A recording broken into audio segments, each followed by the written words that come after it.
Jeff, thank you so much for coming on the podcast today. Well, Chris, thank you very much for having me. It's great to be here. I'm glad to have you here. Can you give myself and the audience a little bit of background about who you are and what you do? Sure.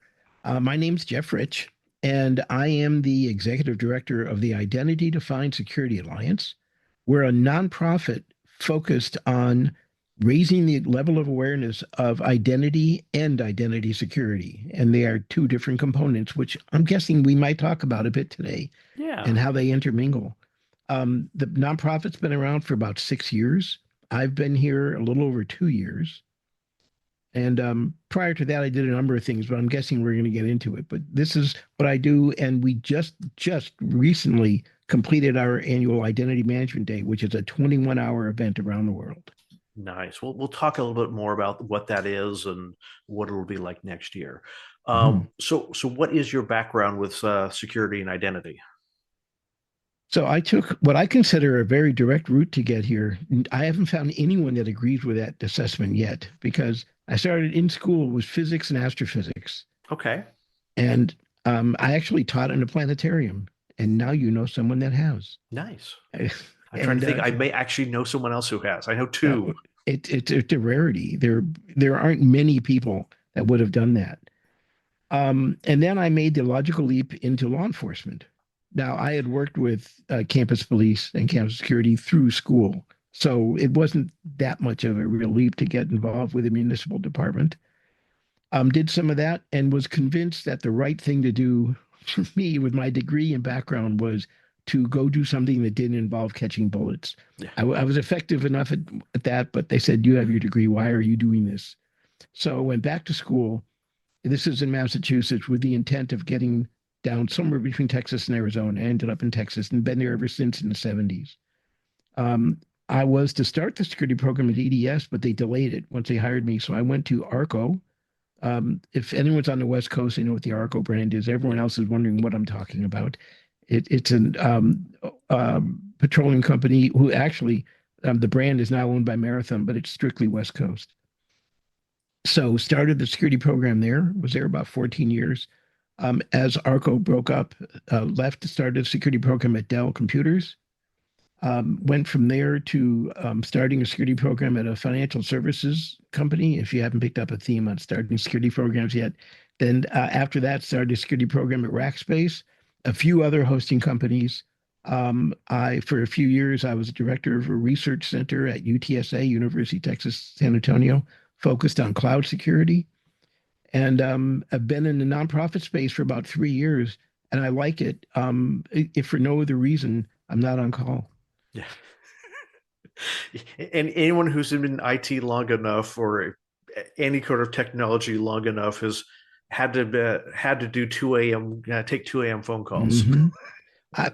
On that note, real quickly, there was a point with one company I worked with where my wife could help diagnose firewall problems as well as I could, and she knows nothing about technology, only because she heard so many conversations that had to be repeated at 2 a.m. I'm the same way with my wife's job. I sometimes feel like I am that if I needed to join her team, I could get up and Hmm. running faster than anybody else. So one of the things I do want to ask you, and I definitely because you've been involved in security for decades here, really want to destigmatize becoming a victim of either a scam, a fraud, or a cybersecurity incident. Do you have a story that you'd be willing to tell about that? I have a bunch of stories that could fall into that. And, I'm going to intermingle a couple different stories in with, and here's how you could stop that from happening to you. And it really boils down to situational awareness. If anyone listening has spent time in the military, they know what that term means. Others do as well, but a lot of people don't necessarily know what situational awareness means. It simply means you need to be aware of your situation, hence the name, Yeah. and act accordingly. So if you've ever seen one of the Jason Bourne movies, you notice when he goes into like a diner or a restaurant or anything else, the first thing he does is scan and look for every exit point. That's actually situational awareness. Yeah. Now, I may overdo it, but I do the same thing. I'm not Jason Bourne. I'm not trying to draw any personalities. I look more like George Clooney, anyways. But um, starting with situational awareness, I have had, and I'm willing to bet that within the past month, everyone watching this has received a text message that looks either interesting or sincere, Yeah. only to find out it wasn't who they thought it was. So situational awareness, if you get, and now it's actually come down to phone calls as well, unfortunately. Yeah. If you're receiving something from someone you don't know, assume it's hostile. So let's talk about a couple situations. There was one where I worked at a hosting company. We don't need to reveal the name. And it wasn't long, like within a couple of days of me starting, I noticed in the network operations center that there were clusters of servers just turning from green to red. And then after like 10 minutes back to green, and then there'd be another cluster. So I asked, because I was brand new, and I said, "Are you doing maintenance?" Because they were hosting over 1 million websites, so a Mm-hmm. lot of servers. I said, "Are you doing maintenance, on these, based on time zone, whatever?" And the answer was no, that happens all the time. But yes, you're looking exactly pretty much the look I gave them. And they said, but the customers really don't complain about it. So Oh, thank you very much for that information. I think I know a lot more now than I did before I started here. And I went to the CFO, and this is back when bandwidth was still a big cost issue yeah. for data centers and hosters. It's not that it's nothing now, but it was much bigger then.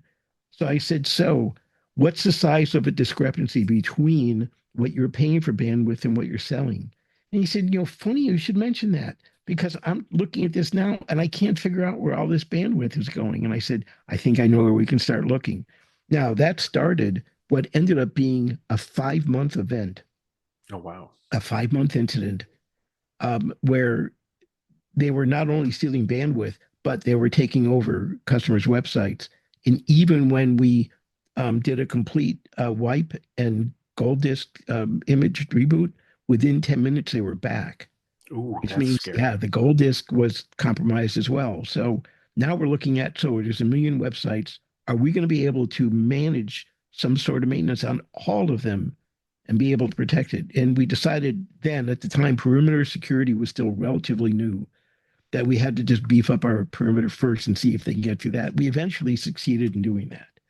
But in the interim, what would happen is um, we would play cat and mouse. And I know this isn't an individual scam, but I want to get to those because we would play cat and mouse, and where we'd protect one website and they'd attempt to get back in. And I let the customer service area know, the person leading it, we're going to be getting a phone call in the next day or two, probably, saying that they feel they control some of our websites, or it's going to be something to this effect. Yeah. It's not a scam. Forward it to me when you get it. And of course, that happened the next day. I had daily conversations with someone named David in an Eastern European country. Mm-hmm. And big surprise, they claim to be a security management company. Hmm. And they said, we're aware of a problem that you have. Like, of course you're aware of it. You caused it. And for a fee, we can take care of this. This was what would now be considered ransomware. Yeah. But this is so, I don't want to call myself the father of ransomware, but I may have been involved with the first large scale implementation of it. Um, and what happened is they were reaching out to a lot of our customers, and now I'm getting to the how to identify scams, as if they were representing us, Mm-hmm. and our customers assumed it was us reaching out to them, and they were offensive at times. So they started posting on a BBS. This is pre-Reddit, on how terrible we were, because not only was the service bad and we were going down with TV, now we were essentially berating them, Yeah. and we were blind to this until a customer actually got a hold of us, and that's where the key is. Use a channel that you know that works. There's Mm-hmm. one for you. Whenever you get a request, hey, blah blah blah, bank account or blah blah blah, money, or if you want a prize, whatever it is, and whoever you think it's from, stop from where you are and go find that organization, whether it's a bank or whatever, and call that number or use that email address. Don't reply to the one that came in. Don't reply to the text that came in, and validate. There's rule number one: validate whatever Yep. you're getting. is valid. And if not, it's spam. You have to block it off as that. And I get those every day. Yeah. So I'm at the point now that unless I know you, you text me or call me, you can leave a voicemail and text is going to die. I'm going to reject it.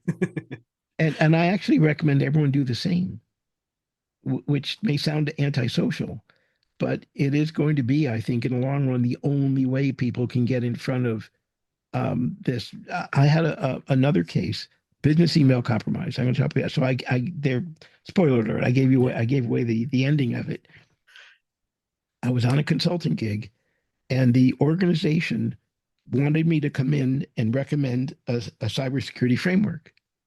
And actually, on the first call, I said, there is something called a cybersecurity framework. You might want to just give that a try and then call me.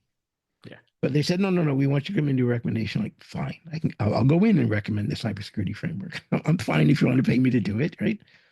I got there, and the CIO, who didn't know I was coming for some reason, the people that got me in, if I'm going too far off, feel free to Yeah. stop me, said, oh, so you're here for the incident. Oh, And I gee. said, yes, I am. So then I went to the contact and asked her, so what is this incident? Well, who told you? Your boss.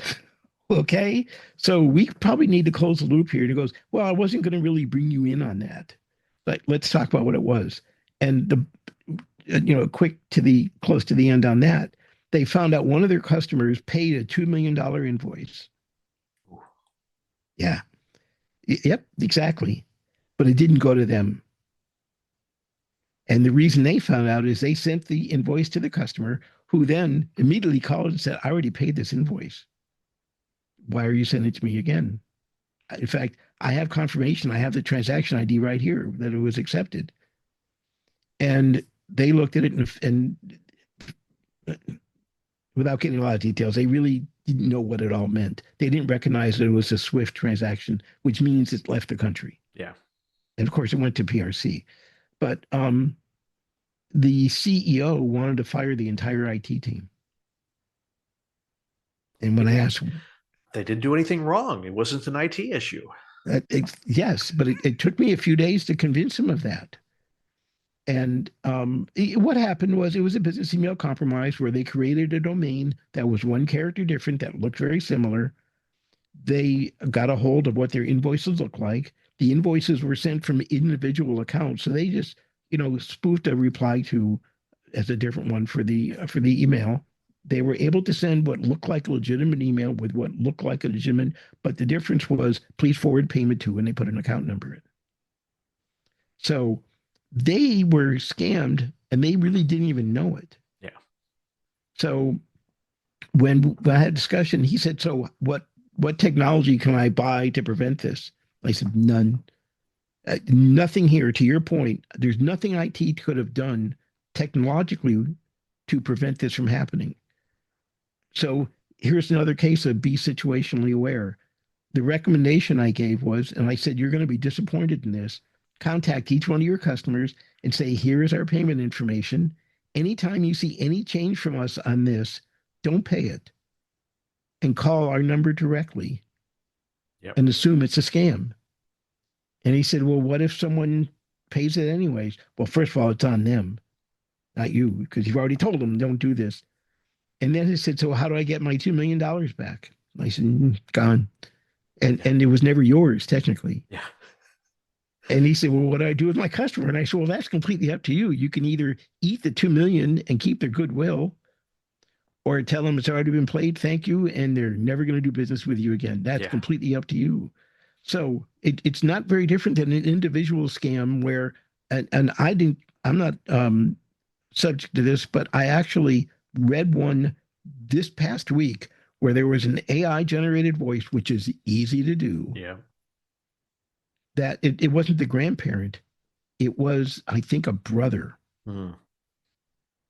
who said he had, made a bad life decision, was in a jail cell. This was his only call, and this was what it was going to take to pay the attorney to get him out, not to the jail, not to the city, to the attorney. Yeah. And of course, they had an account set up that they said was, Dewey, Cheatham and Howe or whatever the law firm name was going to be. And, Dewey, Cheatham, and Howe. Yes. yes, and and said just uh, transfer the money to this account. It is it's everyone's subject to your next phone call may be that. Yeah. So be because you can spoof a phone number too. You give me your phone number, I can call as if I was in your phone number. Once again, easy to do for people that want to do it. So situational awareness is always what should the first thing you should do if you get that call, call your brother. Yeah. You say, "How do you talk about? I'm here at a bar." I haven't been arrested yet. Yeah. Yeah, I know. I have a number of consultants that work for me, and I got an email from or one of my contractors saying, "Hey, I've changed my bank account number. Please, send future payments to the new bank account number." And I was like, "Okay, well, this one came in via email. It looks like the right email. Let me call her and confirm. Hey, I got an email from you asking to change the bank account number that I pay you. Is that correct? Did you authorize that?" Yes, that was me. Okay, cool. Good. See, that's the right thing. You're situationally aware that here's a challenge coming in that I can't say I really know is true. Yeah. Validate it in a way that you know.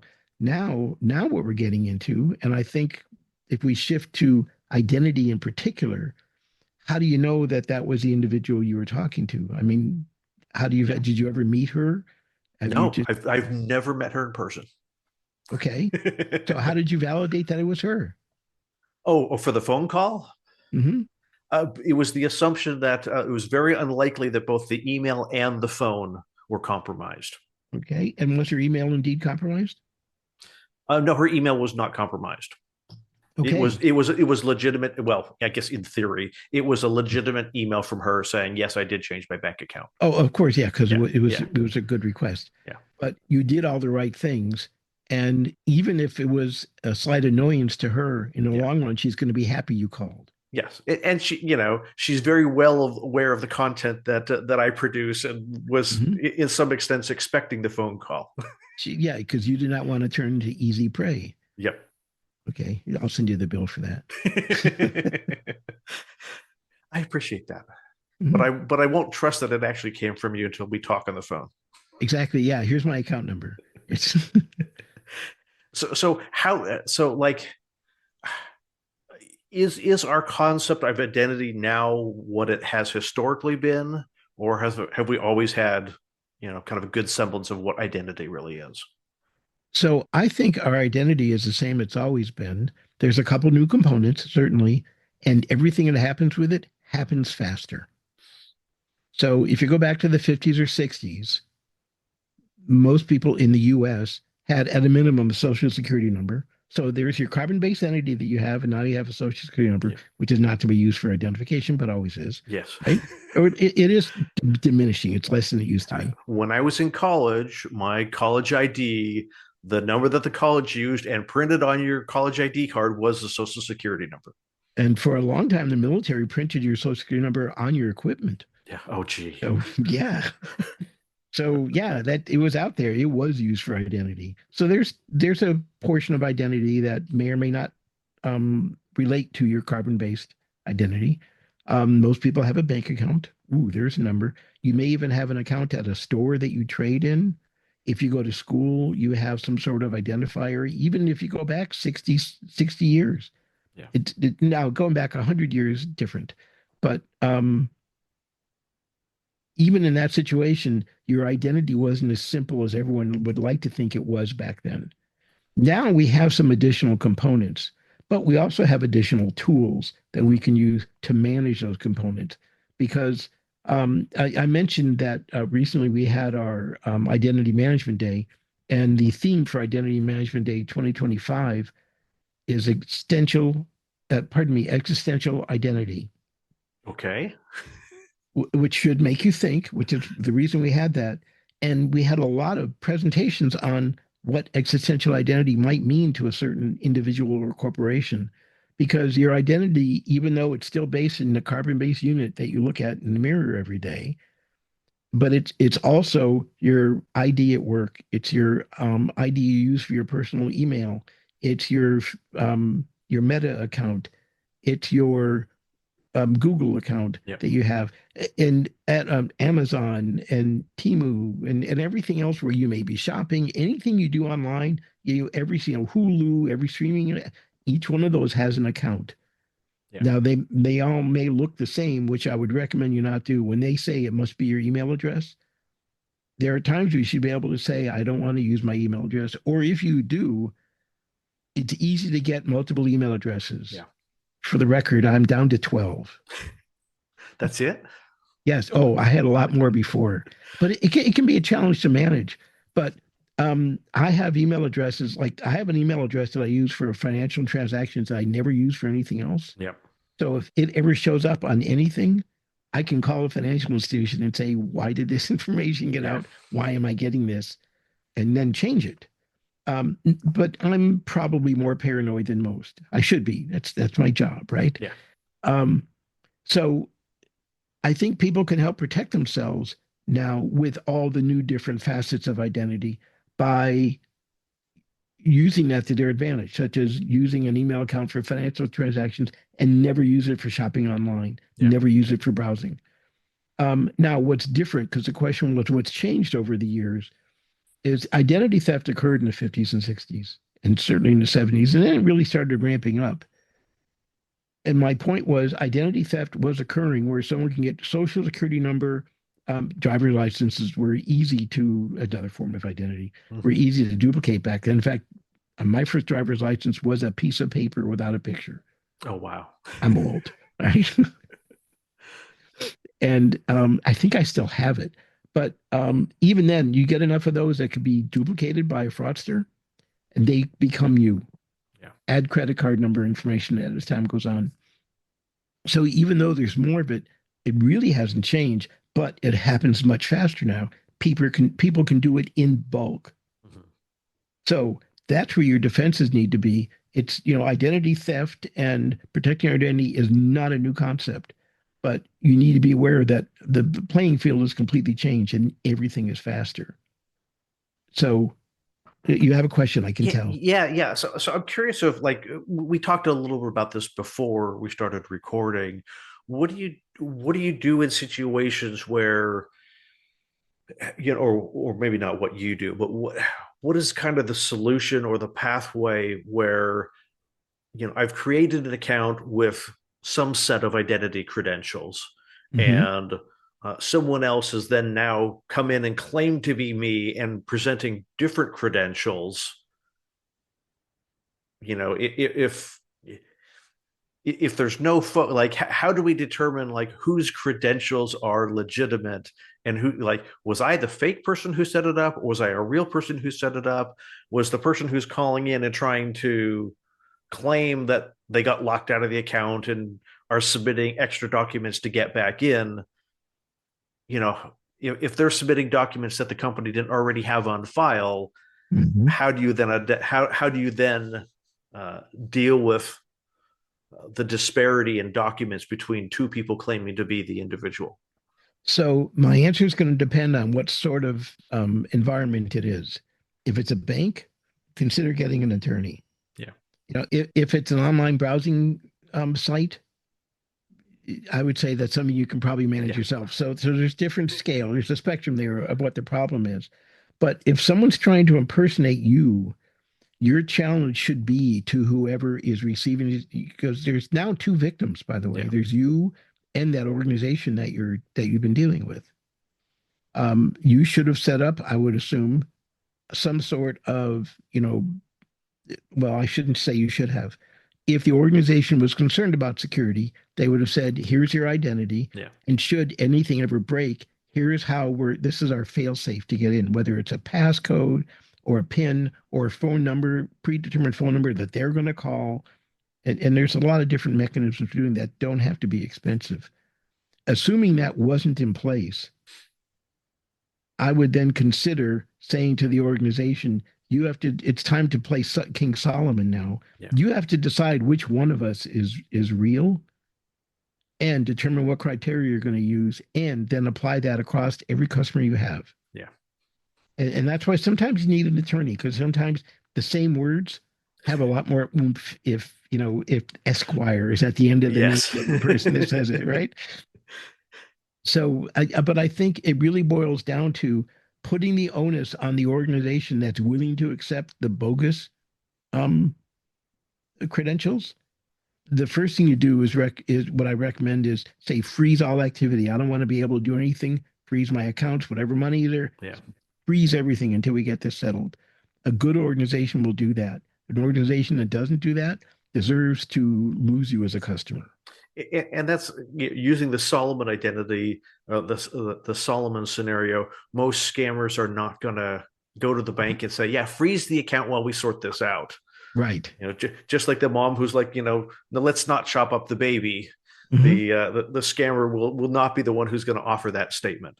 Yeah, and the bear analogy comes in as well. Two friends Yeah, walking in the woods, and all of a sudden there's a bear.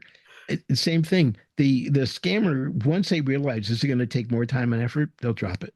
yeah, Unless you're really a high net worth targeted individual, in which case you should hire someone like us to help protect your assets. yeah.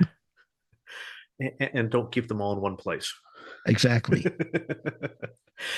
So how has we where kind of do you see we talked a little bit about the past and the present of identity. Where do you see the future of identity going? I see the future of identity making some big advances going forward, and it's going to involve AI. There, I don't think we mentioned it yet in the Yeah. podcast. We're how far into it? That's a record, Yeah, I like think. 27 minutes in, and we hadn't used the magic phrase yet. Yeah, but and the reason I think it's going to involve AI is since it's become relatively easy to impersonate someone using AI, we should turn that around and say, let's use AI to have a relatively easy way of confirming identity. Mm-hmm. And some of those tools exist now. I'm not going to get into product names or anything else. Some tools that exist now. The challenge is going to be to get enough receiving organizations, whether it's an online shopping site or a bank, to be willing to say, yes, I'm going to make that investment and really get into AI because a lot of organizations still think AI is new, Yeah. but it's getting dusty. I'm not saying it's going to go away, but it's not new anymore.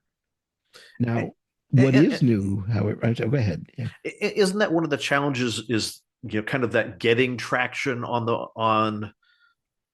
the methodology in the sense of like VHS and Betamax is that Hmm. once everybody is using the same sort of technology, then it's easier for everybody. But if I've got 15 different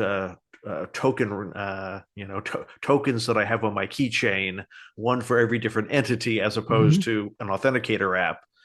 Uh, yep. you know, at some point, like I've known people that have more token generators on their keychain than they actually do keys. Hmm. And then magically, okay, we got authenticator apps, and it all goes down to just the phone, and that's a different security risk.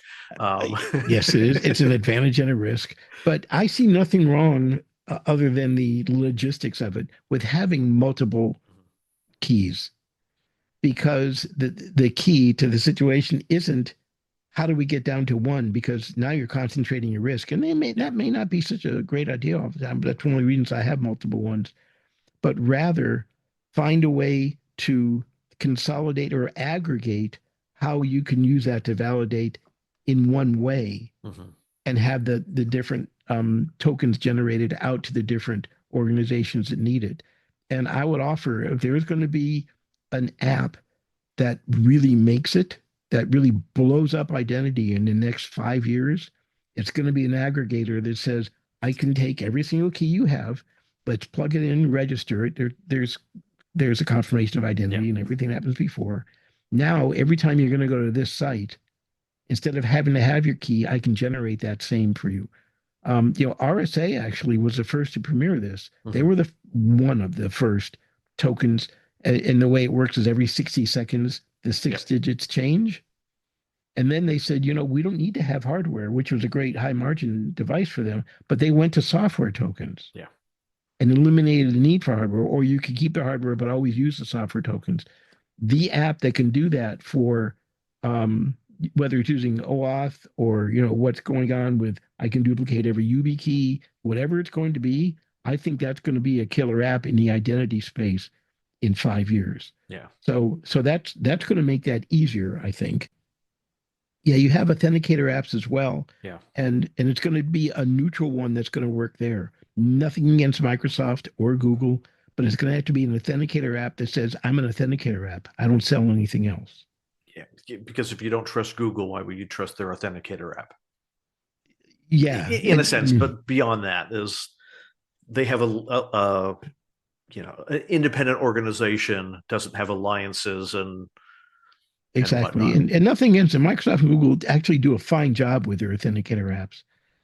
But I think that this one I'm talking about is going to have to be not associated with one as much as they would love to do it, and they're going to come up with a version of it.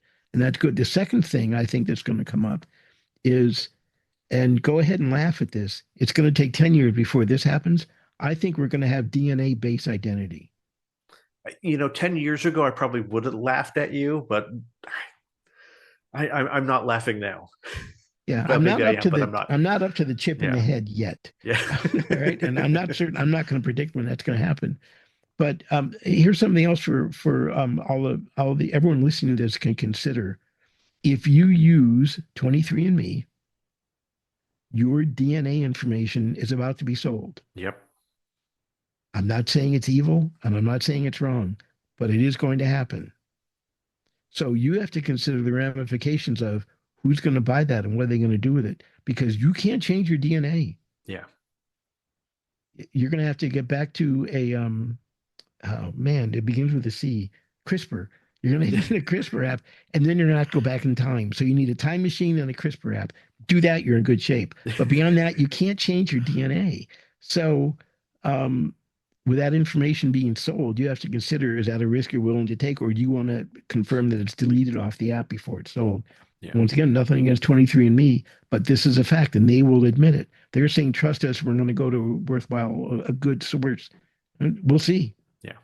Um, Yeah. but And that's the that I risk with that type of stuff. No one was thinking about that when they wanted to find out their mm-mm, ancestry.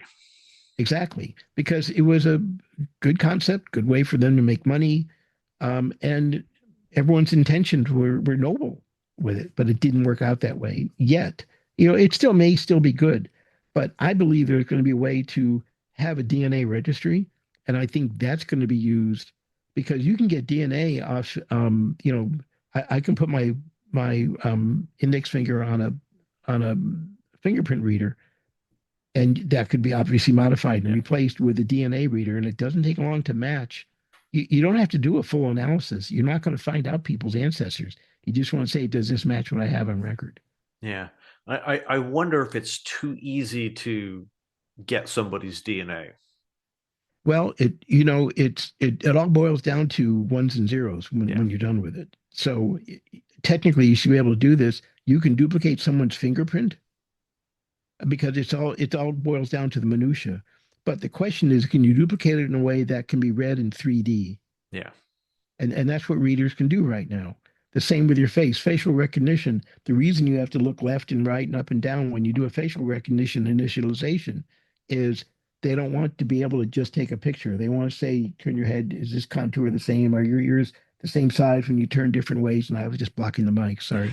And And that's the thing. Like when you're doing the facial ID, it's not just a camera as right. well. There is three-dimensional information there that it's looking at, and so you're not just holding up a piece of paper uh, uh, that looks like someone.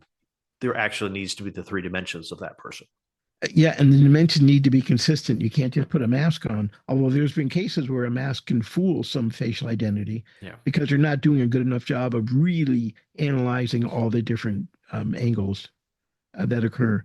I remember working in a data center in the 80s that was dealing with classified information, and there was voice recognition in there, and it didn't work real well. Like you go in and you had a phrase and you had to say it, and it took usually 3 attempts before you can get in. With one exception, there was someone I worked with who had a profound stutter, never failed. Interesting. You would think Uh, that would be the person that would be more complicated to work with. yeah, and I'm not trying to do the what Yeah, happens in the brain to a stutter or not, but he always got in the first try. good for Because them. yeah, the rest of us were thinking too much about it. Very interesting. What do you see as kind of the future of kind of adversarial against identity or trying to steal identity? um, Big time, and you won't know about it until um, the after effects, because there's no longer an attack on you. They don't have to. Mm-hmm. In fact, here's something I'll say for corporations: hackers are no longer breaking into companies; they're logging in. Yeah, They're stealing credentials and logging in, and that's what's going to happen to most people who have compromises. And they won't know it happens until they see if the effect of whatever the perpetrator did. yeah. And it may be a while before they do it. So don't look for it. So if you see something happen today, don't assume, oh, where did I go yesterday? It probably wasn't yesterday Yeah. that, that it happened. So I think you're going to see more of those attempts. But I think if people keep their situational awareness and they know what should I be confirming and what should I not trust, which is more and more, Yeah. I think you're going to be able to keep yourself in a better situation and don't worry about outrunning the bear. Just got to be faster than you. Yeah, well, let the other guy that isn't doing this, let them become the victim. Not that I'm assuming someone should, I'm not endorsing having Yeah. someone be a victim, but don't let it be you. Yeah, it's the kind of the premise of the podcast. Don't make yourself an easy target. If there's things that you could do to make yourself more difficult, they're most or in many cases they'll just gotta go on to somebody else. Yeah, exactly. So I saved you some money. I didn't say the name a second time, but yeah, no, that's exactly it. And it ties back to how do you prevent yourself from becoming a victim or becoming easy prey? Validate what it is you need to be doing. And is it true? Assume it isn't. And at some point, once if you call twice and they say, "Hey, it's true, it's still us. Here's how you could tell." Good, you've made progress with them, and you're annoying them less Yeah, now because they took good steps. So a lot of what you need to do is influence the organizations you deal with. make decisions to go with work with companies that are embracing new technology for identity protection and security. Absolutely, and help convince the others that they should get there too. The reason why I'm not working with your organization anymore is because you don't provide XYZ. I actually left a doctor's office because of it. I could tell that they weren't protecting my data. I said, I would like all my records, please, or you can shred them. That's your option. And I'm leaving. And did they do it? They gave me the records. Of course, they still had copies. I get that. But I wasn't just trying to make a point, even though I think I did make a point. Um, that's my information. And I can't change my health history. There's Yeah, something else I can't change. So that needs to be protected more than my account number. Fine. I don't care if my account number is compromised. Give me a new one. yeah. But you can't give me a new diagnosis, or I like to think you're not going to. So as we wrap up here, any parting practical advice for consumers? So I think I'll sum up with, without question, situational awareness. If you have an account somewhere that you're not using, make sure it can be deleted and Yeah. get it deleted. So clean up. I said I'm down to 12 email accounts. Clean up your act wherever you can. Simple housekeeping. These are the recommendations I'm going to leave with. Be aware of where you are and consider coming up with different classifications, even if it's 2 or 3. That said, here's the accounts I use for stuff that's really important or expensive to me. Here's the things I use for everyday life. And here's the things I use when I browse something and I don't care what happens. Yeah. And those are my 3 categories. Those are Consider that 3 accounts. those are three good categories to have. Jeff, if people want to find you online, where can they connect with you? So I'm available through contact at Identity Defined Security Alliance or idsalliance.org. My email is jeff at idsalliance.org. You can also find me on LinkedIn with my name, last name spelled Reich, and I speak at different conferences. We invite people to consider looking into membership at IDSA, and this is not necessarily a sales pitch. Mhm. We have different levels, and we can talk about what that might or might not be. But most of what we do is given away for free. So please take a look at our website and see what you want to harvest in for free. I love it. Jeff, thank you so much for coming on the podcast today. Chris, it was a pleasure being here. Thank you for inviting me.